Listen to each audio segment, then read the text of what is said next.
He's a serious granny, a serious granny. She'll do things that you never saw your granny do. Is there nothing that she can't do?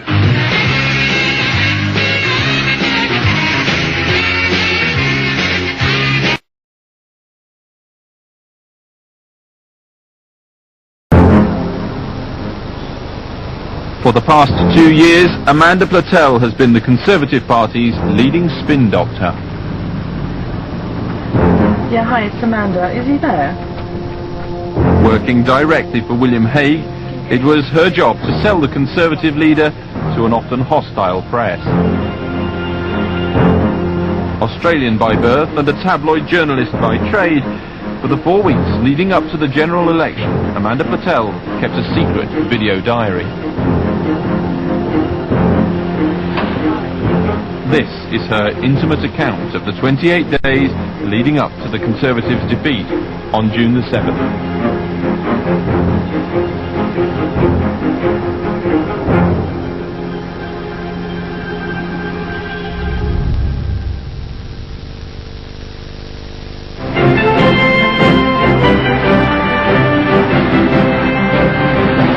6p off fuel tax, £8 billion promised in tax cuts and an element of privatisation in pensions.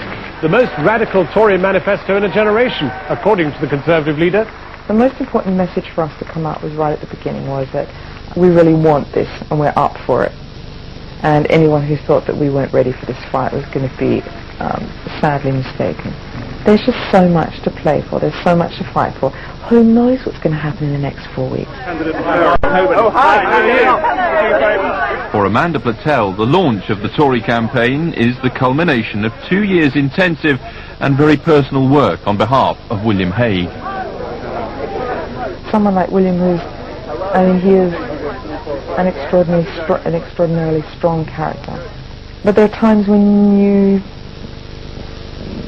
the thing that keeps you going is what you believe in and your principles, and sometimes that faith has to be blind.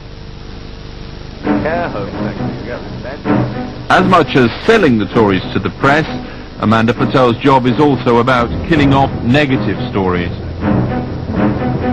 The Tory candidate and Spectator editor, Boris Johnson, has done an interview with the former Prime Minister Edward Heath, in which he calls William Hague a laughingstock. Boris Johnson is the editor of The Spectator. He is a very savvy journalist. He knows that if he interviews Ted Heath on the week that he leaves the House of Commons forever, that he's going to get what he always gets, which is a complete slag off of the leader of the Conservative Party, which he has a long history of doing. And so Boris is either guilty of complete misjudgment, which means he shouldn't be a Conservative politician anyway, or some kind of, tricksiness. So I phoned him up at 11:30 and he says, I said, have I woken you up, Boris? And he said, yes, I think you're going to wake the whole house up. I said, well, we're all f***ing awake. The whole of Central Office is working because of you. He said, okay. He said, no, what? I said, is it true? I just need to establish 3 facts quickly. Did you do an interview with Heath? Is it in The Spectator? And did he call William Hague useless? No, man, you have to read the whole piece. You have to say, I'm not interested in reading the whole piece, Boris. All I need to establish is 3 things. Did you do it? Was it Heath? Did he say this? And are you punting around the lobby at the moment? Oh, no, I don't want to be misrepresented. I said, oh, get real, Boris. With Boris Johnson and The Spectator article dealt with, Westminster commentators decide that the Conservative campaign has got off to a flying start. Conservatives, frankly, have had a good 2 or 3 days, at least in the technical sense. They've fended off those early attacks, and morale behind me in Central Office is a lot better, frankly, than I thought it would be a few days into this campaign. I mean, we knew it was that good, but it was lovely, and it was this great moment in the war room where everyone, you've got all these people, they're really young. I mean, they're sort of most of them in their early 20s, and this is the first big job they've done. And they feel as though it's a real privilege to be fighting this election. But they all also feel quite battered because they've spent the last 2 or 3 or 4 years being told that they're completely useless and there's this wonderful thing called the Millbank operation. And tonight to have on BBC TV someone stand up and say, it's hard to believe, I can't believe I'm saying it, but, and it's only day 3, but the Tories are doing really well. And their operation's really slick. And this cry went up from the room. Everyone's going, it's fantastic, yes!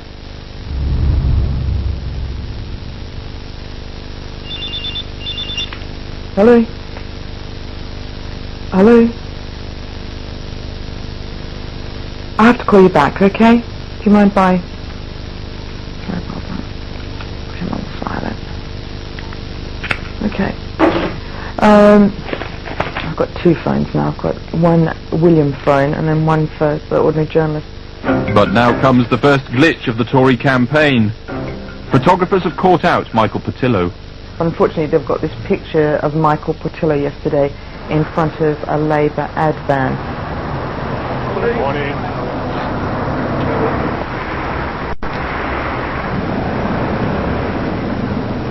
Finally, Volvo S40. His minders obviously weren't doing their work properly because they didn't spot it. Classic campaigning mistake. And one which I'm sure, I mean, sometimes you just can't avoid it. But sometimes you have to put your body in front of the truck, as we all know.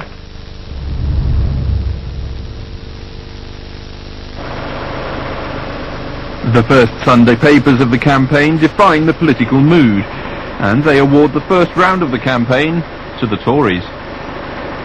I can't tell you how many times on a Sunday morning I have read a story which says, the week the wheels came off the Tory machine. And it was just so fantastic to see Tory substituted for Labour. I suppose what everyone felt was there was almost a sense of people not being able to believe that it had gone so well, because they had, you know, there have been some very dark times in that place.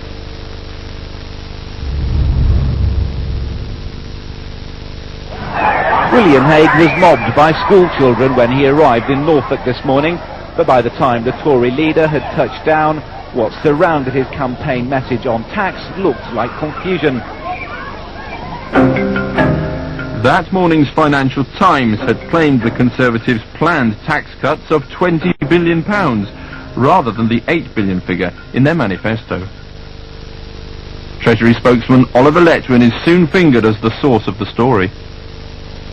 So as the day progressed and we discovered that Oliver had spoken off the record to the Financial Times.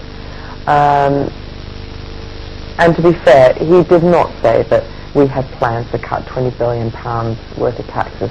But when he got in to explain that, it kind of progressed more than perhaps Oliver would have liked it to. In Cardiff, later that day to launch the Conservatives' Welsh manifesto, journalists harass William Hague on which figure is right. 8 billion is the only figure we've given and the only figure we will be giving, and that is the correct figure. Thank you very much. Over there, £8 billion of tax changes, tax reductions in the first half of the Parliament. £8 billion is the figure. £8 billion remains the figure. The press pack launch an all-out manhunt for the hapless Oliver Letwin, who goes to ground in his West Country constituency. I couldn't tell you where precisely he is at the moment. He's out and about. You're welcome to try and chase him. Labour lose no time in maximising Tory embarrassment. It is 2 full days before Oliver Letwin finally emerges to face the music.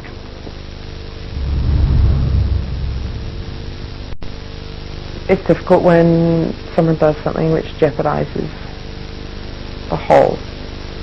And easier though when you know that they've done it with an absence of malice, which was certainly the case in Oliver's situation. So, you know, we had to bring him out. I briefed him on what he could say, what I thought he should say, and how we try and put the story to rest. I never said that the Conservative Party is in any way committed to a figure of 20 billion, and what's more, there is no figure beyond the planning period of 2003-4. But then we have a slight problem in that, Olive went a little bit further, and he said that I never said that to the Financial Times. It was completely untrue. And of course, if you're an editor of a paper, that's calling you a liar. And it's, it's kind of pistols at dawn. And you only get one shot each, and there's usually only one person standing after it. So you try and avoid those situations.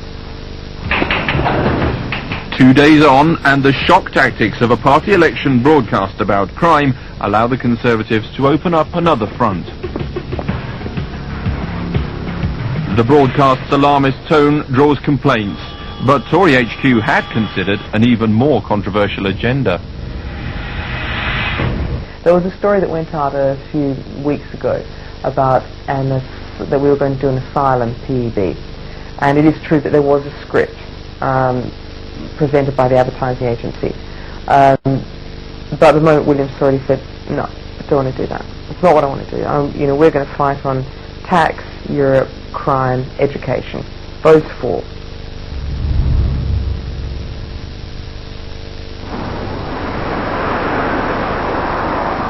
But it seems the Conservatives are not so shy of asylum after all.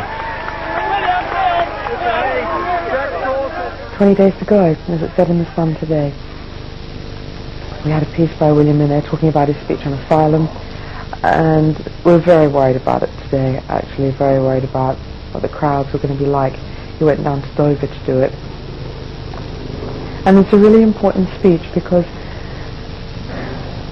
it was always going to be one of the things that we campaigned on in this election, and it's one of the things that Labour definitely didn't want us to campaign on. And it's a very important issue for this country. It's one of those areas where Labour can't go. And it was interesting, the reaction today was as it usually is from the actual core, from Blair and Brown and the rest of them. They're very muted in what they say about it. With still no movement in the polls, the only comfort is from Labour's mishaps. I was actually in the ladies' loo, and I heard this almighty shout go out. And I thought, they must be rerunning that football match that was on the night before. So it was that spontaneous combustion of joy that you hear whenever someone scores a goal. And so I kind of wander out, and someone grabs me and said, Prescott's hit someone. I said, you cannot be serious. Amanda Platell has moved into a hotel in Knightsbridge for the period of the campaign, where she records her video diary last thing at night. She's also brought her three-legged cat, Ronnie. One has to survive on very little sleep. I don't think I've ever been so tired. And those kind of surges of adrenaline. It's like living in a parallel universe. It's very strange that the decisions that you take, the speeches that are written, the responses to events, everything that's going on, within minutes, sometimes, within hours, always, it's on television. In the war room, there are television sets about every 6 feet, all throughout the room. And you just look up, and there he is. Everything that you're doing is unfolding in front of you within moments of the decisions being taken to do it.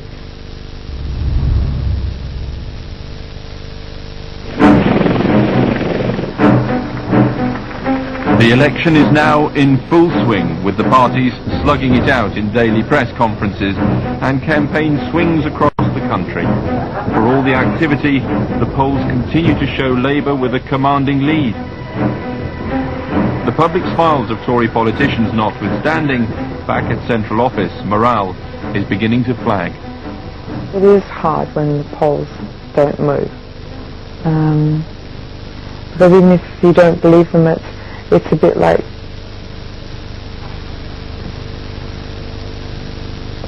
it's a measure that other people use, and so they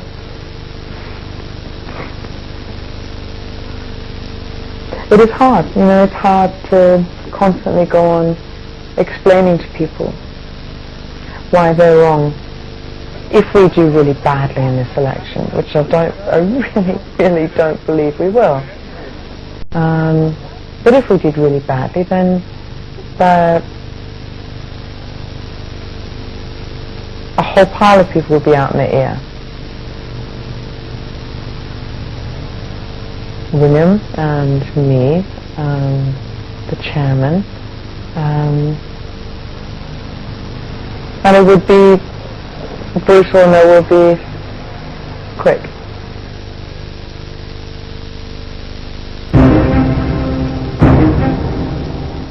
With just over 2 weeks to go before polling day, the Conservative campaign has still failed to make any inroads. Stories critical of William Hague's election strategy are starting to appear in the press.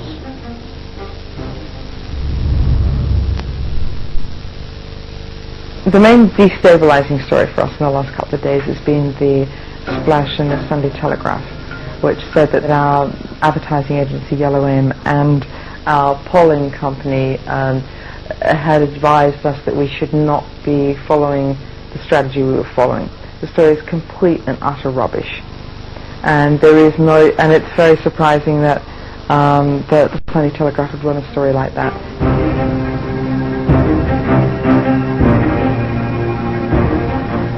I'm very concerned at the moment that we have some people who are going to great lengths to try and start up Tory split stories. You'll get a lot of people who start to think in the next week, if this is going down and this is looking really bad, do I want to start briefing the papers and distancing myself from this? So we're going to see more and more of that. Margaret Thatcher is scheduled to address a major rally in what Conservative headquarters hopes will be one of the decisive interventions of the campaign. Is the campaign going well, do you think? I think it's going very well. As far as I'm concerned, I go around. To mark the event, she's given an interview to the Daily Mail. Yesterday we got the kind of first sighting of the interview that Margaret Thatcher's done with the Mail. Buried in this whole interview is a little bit which talks about the fact that she doesn't believe in a multicultural society. But, of course, there will be that cigarette paper of difference between what she's saying and what William has said, or the party has said, which is Tory split. Amanda is worried that the story of a split between Hague and Thatcher on such a sensitive issue as race will be extremely damaging. Tory party strategists must decide how to handle it. By the time the papers we want to find the bit about the multicultural society, there's a danger that that will be on the agenda by tomorrow evening when she is in front of the cameras with William. And I think that we just have to find a form of words. We are, you know, if we're a big tent, if we're a broad church, then we have to be able to find words to accommodate those slightly different views. But Michael Platell last night said that he thought that William should stand up on the platform and say, I don't agree with what she says. Thank you, Margaret, but I just don't agree. And then I think we would have had the end of the 2001 Conservative campaign. So today I've dealt with meltdown, and it's very tiring.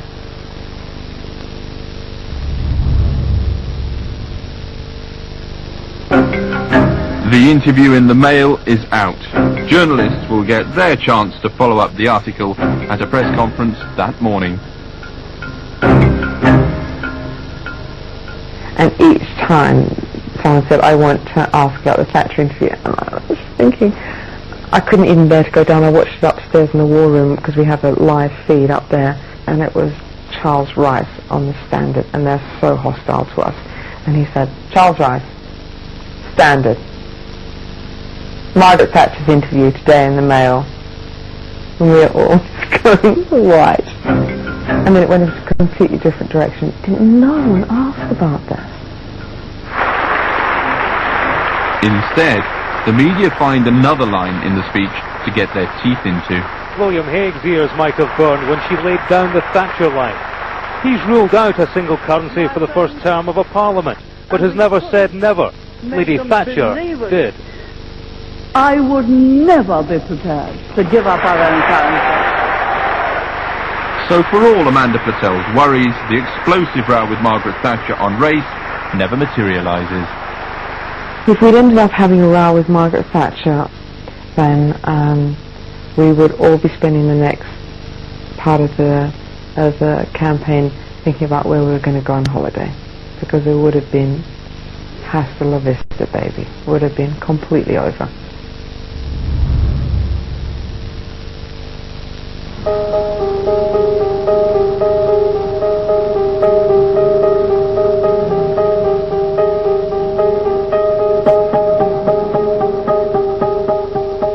It feels very strange because it is like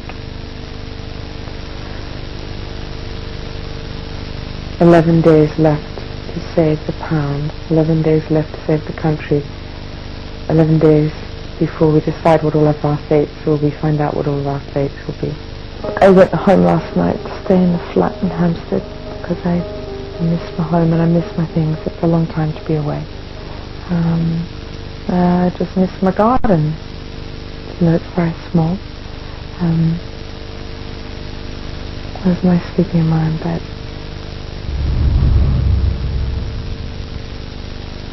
Michael had a bit of a bad hair day today. Well, that should be H, air, as in Heir to the Throne Day. There was this photo opportunity because Norma was there and Fionn was there, obviously.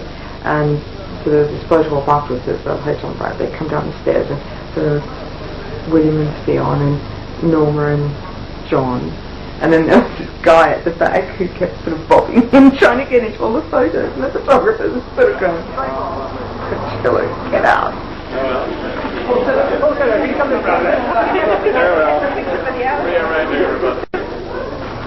Do I look good in this? Does my quiff look big in this? But now, William Hague must prepare for what will be one of the key set-piece interviews of the campaign with Newsnight's Jeremy Paxman. Of course you're nervous going to something like this because there's this kind of cult of the interviewer now that there are certain interviewers like Paxman and to be honest, sometimes Humphreys and Knockerty and some others as well, where it's more about them than it is about the politicians. William Hague, since you became leader of the party, we have had Fresh Start, the British way, the right way, kitchen table conservatism, compassionate conservatism, the common sense revolution, and believing in Britain. What are we on now? Well, those things have come together in Time for Common Sense, which is our manifesto. And over the last 4 years, we've become a much stronger party. Common sense of what you I feel quite on the edge of my seat when you go in there and, you know, of course you've got to pretend it's all really cool, but you know what the stakes are. You know, if you were to blow out an interview like that, if you were to falter, then it would be so damaging. Still, the polls haven't budged, and there's worse to come. A Guardian survey by the company which usually reports the highest Tory figures now finds a significant shift against them. There's a very bad poll. I mean, to say that a poll is bad falls into the trap that I think that they're important. So there is a poll, a bad poll, in the Guardian tonight. If you don't believe in them, then you're fine. But for the people who are flaky, the people who have other agendas, then it gives them ways of coming back into the story and saying, well, you know, Hague's completely, you know, misjudged this. It's not about, you know, Europe, tax, crime, education. It's about the public services, and we should have gone into the middle ground of British politics and discovered something new there. There'll be a lot of, the next few days will be very, very difficult.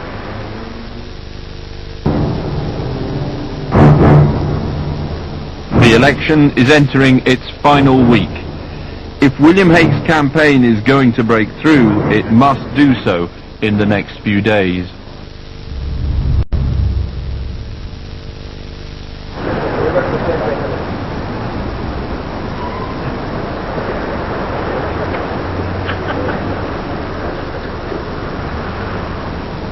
When you see a poster like that, you first, because I'm not a politician, and my first reaction when I see something like that is I think, oh, it's so mean, and aren't they completely nasty? And then that's your kind of human reaction to someone that you like and respect being ridiculed. William Hague's close shadow cabinet colleagues, Shadow Chancellor Michael Portillo and Shadow Foreign Secretary Francis Maude, have, in public, always stood foursquare behind their leader's election strategy. But, with the polls resolutely refusing to budge in the Tories' favour, the behind-the-scenes briefing of political journalists against his campaign has begun. I think that you very soon find out who the people are who really believe in what you're doing, and the people who are prepared to lay their kind of careers and their reputations on the line, and the ones who start briefing behind the scenes and saying, well, you know, I have to be supportive up front, but, you know, I never agreed with us going so hard on the euro, and I never agreed with, you know. So that's all started already. Of course it has.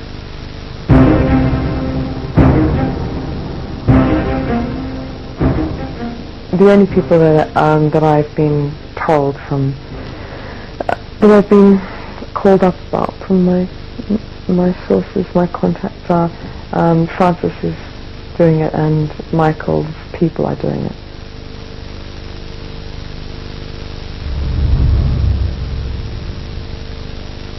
Things feel really good. I mean, we think we're fighting a really good campaign, and the morale in the office is really high, and people are, there's lots of jokes, and people are really enthusiastic and still coming with ideas, and, you know, that real sign of creativity that you don't get when people feel defeated. But despite that outward confidence, by now virtually everyone at Central Office is harbouring private doubts about their fate on June the 8th. I guess in my own heart, I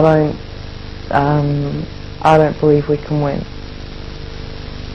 But I'd never say that to William. We wouldn't have that conversation. William is not the kind of man that you could go to and easily discuss failure or afterwards.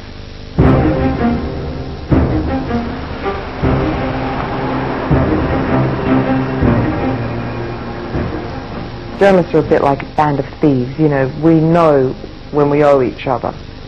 And there are a few people out there who feel they, you know, want to make sure that I'm looked after. And they will phone me and do what they shouldn't do, but it kind of breaks, and say, I got a phone call last night from Francis Maude, and he was saying that the strategy's wrong, and but he's not going to say anything for now, or they'll phone up and say, you know, I had a phone call last night from Portillo's people who say, you know, Hague's wrong, we should be campaigning on public services, but we don't want to rock the boat. The key thing at the moment is that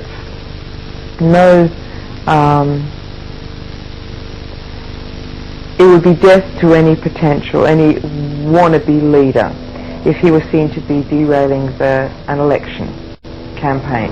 That's just, you can't do that. There's certain things in the party you just can't do, and that is one of them. So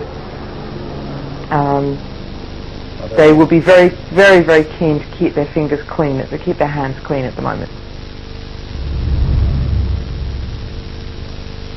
We're talking about what happens now after Thursday night, because it's completely moved on now. In the lobby, everywhere, all anyone's talking about is what kind of result we're going to get. None of the commentators, none of the media believe we're going to win. And so it's about what happens to the Conservative Party next. Well, William has led a really magnificent campaign, and I must say we have all, and you've seen this by the way, we have all really enjoyed participating in this campaign, and we're all just really very privileged to have participated. I'm getting endless calls now from people saying, I just had a phone call from Platell's people who give me all of their mobile numbers for polling night.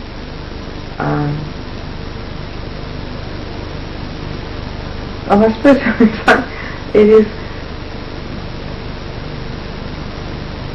It may sound a bit naive, but I still find it slightly shocking that, you know, we are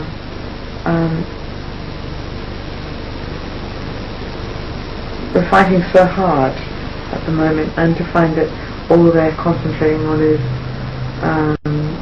how they're going to pull it down. It's a bit shocking.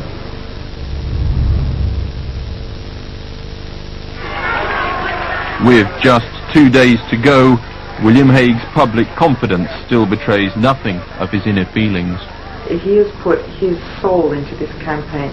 Everything he believes in is there, laid there.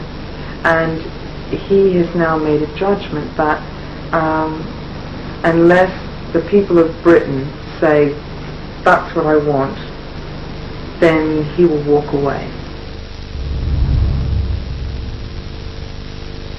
Now I've even brought the polling count. After 4 long, hard weeks of campaigning, Election Day has finally arrived. William Hague's fate is now in the hands of the voters. Take photographs of our legs behind the podium. We are a D-Day, and the sun is shining, although I'd rather it weren't, because our people tend to come out rain or shine, and their people tend to be a bit soft and only come out if it's dry. But I'm heartened by the fact that there are weather reports in the north of the country and the Midlands that it's quite wet, which is good. So there's nothing you can do now. So it's going to happen. Good morning. All right. Charles Kennedy also posed for photos at his local polling booth, but he had in fact already voted by post. Tony Blair chose to vote in person, walking to the polling station with Cherie and his 3 older children at his side.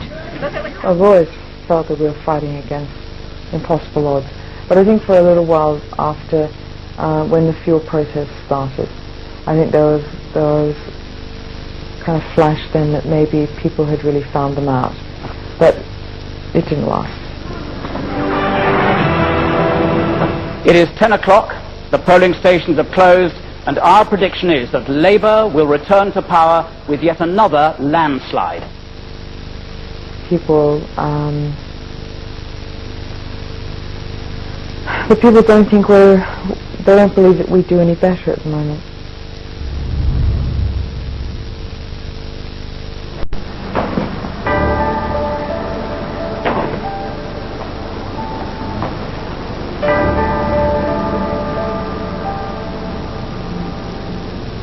That is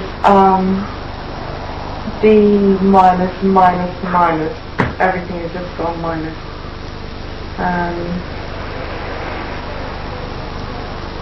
The election's over, and I'm home in my flat, and Ronnie is readjusting himself to normal life again, and I guess I'm imminently out of a job. Last night, the first exit poll that came through, which basically delivered what we ended up with, and from that moment on for about 2 hours, 3 hours, just that feeling, oh God, if these are right, then we are so wrong.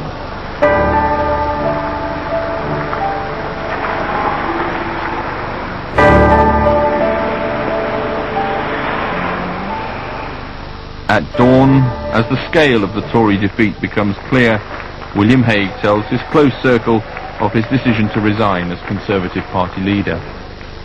I already knew that this was in William's mind. Lord Strathclyde is our leader in the House of Lords. He was in there as well, and he said, "Oh my God, this has been an absolute disaster." there was we've got to talk him around. Ian Duncan Smith came and said, we've got to talk him around, he's the only man who can lead the party.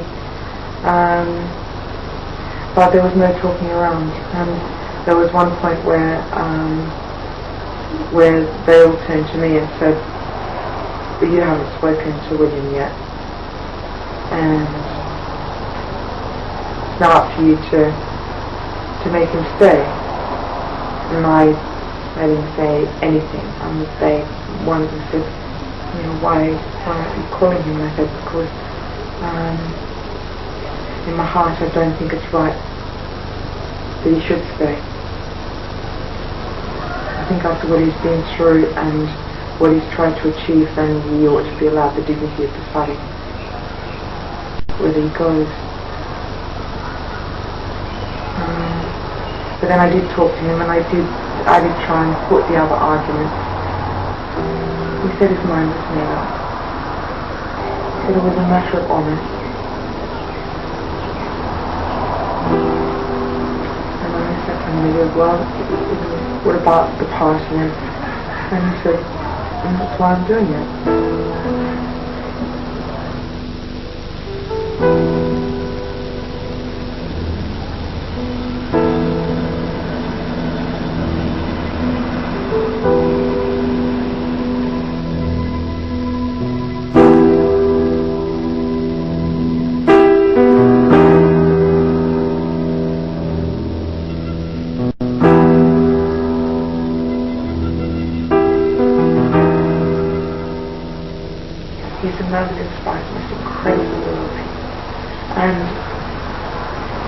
Every woman and every man and every girl and every young man in that place, there were about 15 people that were all in tears.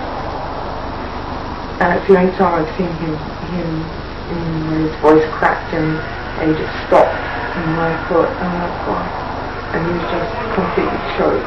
But he just went on and he thanked everyone and said that the most important thing was that nobody felt that they'd been a failure. He said the only failure is to not to have tried. And everybody there tried so hard.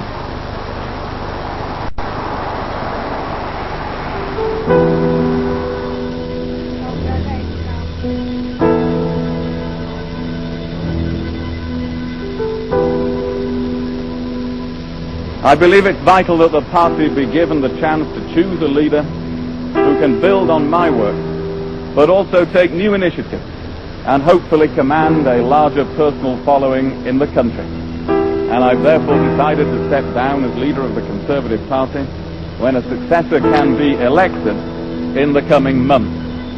I will continue until that time to carry out the parliamentary and other duties of the leader of the opposition.